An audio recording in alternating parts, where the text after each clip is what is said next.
o terceiro pilar aqui da nossa metodologia: pessoas. E aqui, pessoal, eu acho que é onde está a nossa maior dor. Essa frase, essa reclamação é o que eu escuto o tempo todo. Puta, falta mão de obra. Ah, essa geração não é comprometida. Ah, não consigo contratar. Ah, o cara entra e sai. Ah, o cara teve maior dificuldade, começou a treinar, quando estava ficando bom, foi embora. Pessoal, aqui eu acho que eu penso o seguinte. Primeira coisa que a gente tem que ter clareza. O ciclo de vida do funcionário mudou. Não tem mais funcionários que vão ficar 30, 40 anos na mesma empresa. A gente já mudou e os jovens vão mudar ainda mais. O ciclo está cada vez mais curto. Então encara essa. Não tem como mudar as coisas. O ciclo de vida mudou e a gente precisa se adaptar a isso. Entregando processos mais claros, tendo um sistema já padronizado para esse custo de treinamento ser cada vez mais barato. Porque isso é uma realidade. Um segundo ponto, que é muito ruim na área financeira, é que finanças, pessoal, coordenar esses 3 processos, recebimentos, pagamentos, conciliação, dificilmente ocupa 100% de uma pessoa. Por isso que geralmente o pessoal contrata um assistente administrativo financeiro. E aí, deu o administrativo para a pessoa, acabou o financeiro. O administrativo, o cara vai cuidar de comprar água, comprar material, cuidar de tudo. E financeiro mesmo, que precisa ser feito todo dia, na rotina, deixa de ser feito.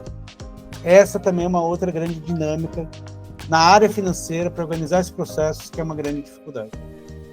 E o terceiro ponto é, quem tem um não tem nenhum, né? Você foi lá, contratou um funcionário, tem uma pessoa lá dedicada, bonitinha, fazendo. Saiu de férias, virou caos. A pessoa teve que ficar afastada, vira o caos. A pessoa saiu, vira o caos. Por quê? Quem tem um não tem nenhum. Geralmente, as empresas têm mais gente nas áreas operacionais e comerciais, que é onde tem que ter mesmo, porque é ali que a empresa funciona, é ali que traz dinheiro para dentro da empresa. E a área administrativa geralmente fica com uma pessoa. Essa pessoa saiu, perde tudo. E aí contrata uma nova, começa do zero e as coisas não evoluem. Então, essa dinâmica, pessoal, a gente vai ter que enfrentar e solucionar esses problemas. Ciclo curto e saber que a área financeira não vai demandar 100% de uma pessoa.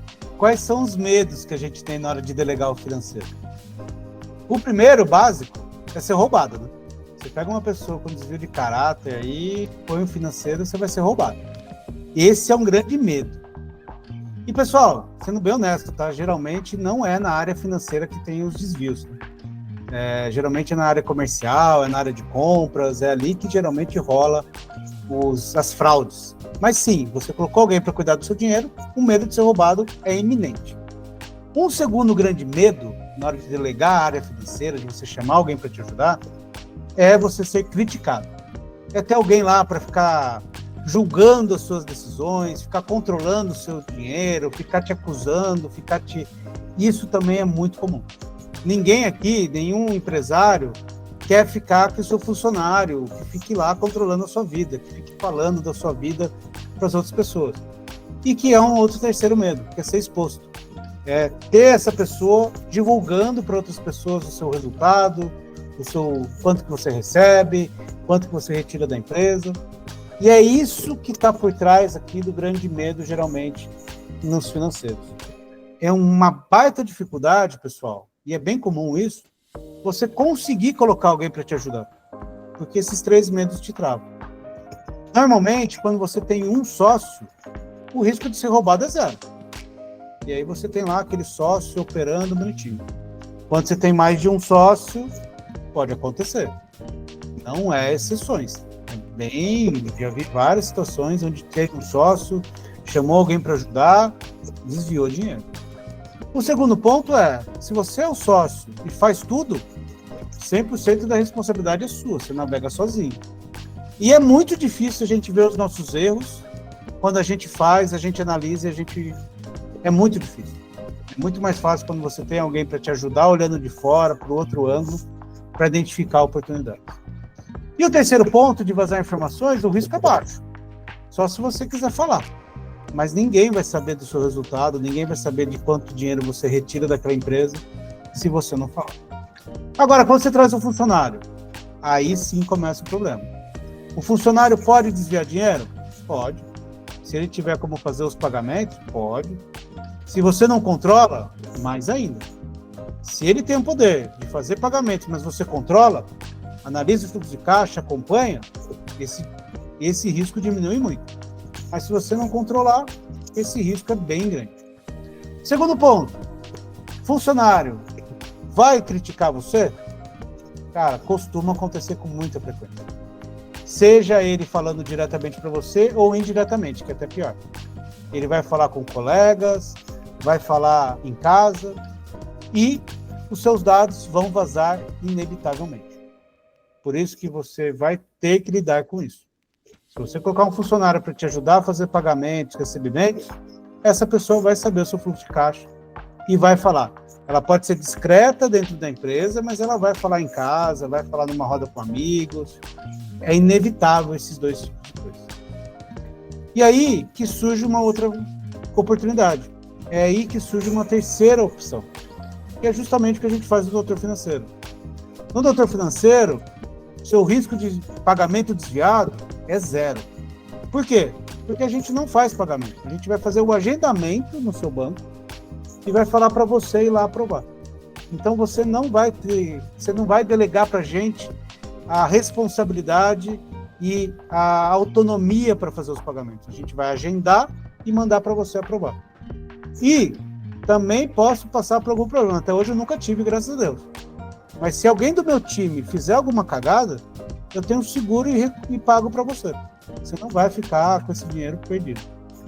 Segundo ponto, ser criticado, pessoal. Eu já tenho mais de 40 anos. Tenho mais de 20 anos de finanças. Eu sei que não existe certo e errado. Eu sei que às vezes você quer correr mais risco, mesmo sabendo que aquele negócio é mais arriscado. O meu papel é ajudar você a enxergar as opções disponíveis e analisar risco-retorno, analisar e entender aonde você está entrando. Mas a escolha é sempre do cliente. E não tem certo e errado. A gente não vai ficar falando, toma uma decisão errada, toma uma decisão certa, porque isso não existe. É uma questão de você analisar e saber se você quer entrar ou não naquela porta. Nosso papel é ajudar você a analisar isso. E o terceiro ponto, ser exposto, cara, acesso ao sistema é restrito, você que determina quem vai acessar, LGPD, confidencialidade e impessoalidade. Eu vejo tantos números de tantas empresas que eu até confundo. Às vezes eu estou lá, eu falo, cara, numa reunião com o cliente, às vezes eu tenho que... Não lembro os números, porque tem tanta coisa que eu fico perdido. E o meu time também, eles passam por tantas empresas ao longo do dia, que nenhuma delas ele vai ficar monitorando a sua vida. Nenhuma delas você vai ter essa pessoalidade de saber as coisas, como acontece. Por isso que aqui no Doutor Financeiro a gente consegue suprir essa questão de mão de obra e esses medos. E sem contar que aqui a gente consegue ter mais de uma pessoa para fazer a mesma função. E aí a gente não fica com processo intermitente. As coisas aqui acontecem. Uma pessoa vai ser de férias, outra substitui e a roda continua. A gente não tem solavancos na operação. Mas vamos lá. Quero contratar alguém. Qual que é o perfil ideal? Aqui eu vou falar para vocês do perfil que eu não abro mão na hora de contratar. Comportamento dessa pessoa. Falar que ela tem que ser ética, não vou nem colocar aqui, né, Everton? Porque é vergonha. Cara, isso daí é... Agora, para eu contratar um analista, ele tem que ter disciplina. Se ele não tiver disciplina, esquece. Rotina tem que ter disciplina. Se ele não for organizado, esquece. Ele tem que ter organização. Se ele não gosta de rotina, esquece. Não vai executar a rotina financeira. Finanças é uma área que você precisa ter rotinas, repetir. E um último ponto é visão crítica. Tem que ser aquela pessoa que consiga ver os números, entender os processos e ter uma visão crítica da coisa. Não é só processar, ela tem que conseguir entender o que está sendo feito e saber criticar, melhorar, aperfeiçoar isso. Senão também não funciona. Esses são os critérios que a gente usa aqui no Doutor Financeiro. E competência. Cara, vou contratar um júnior, vou contratar o cara que tem que saber emitir nota, boleto, tem que entender de legislação, ele vai ser júnior, vai ser sênior. Aqui é onde geralmente também é ruim. Por quê? A empresa está começando, o sócio superou os 3 medos, decidiu trazer alguém para ajudar, ele vai se deparar com o seguinte, ele vai contratar um júnior. Cara, contratou o júnior, o que vai acontecer? Júnior segue processos, ele não cria. Aí, quem criou os processos? O sócio, o dono. Ele é bom de finanças? Ele aprendeu, ele se virou. Vai treinar o júnior com os processos que ele fez. Ele vai aprender com o sócio e eles juntos vão ter que ficar aprendendo a otimizar isso. Quando você já traz uma experiência, alguém que já sabe, que já trilhou esse caminho, a gente já consegue te trazer as coisas prontas. E você vai economizar muito tempo e dinheiro nessa trajetória. Por isso que eu falo, esse elo de pessoas é o mais dolorido aqui da metodologia.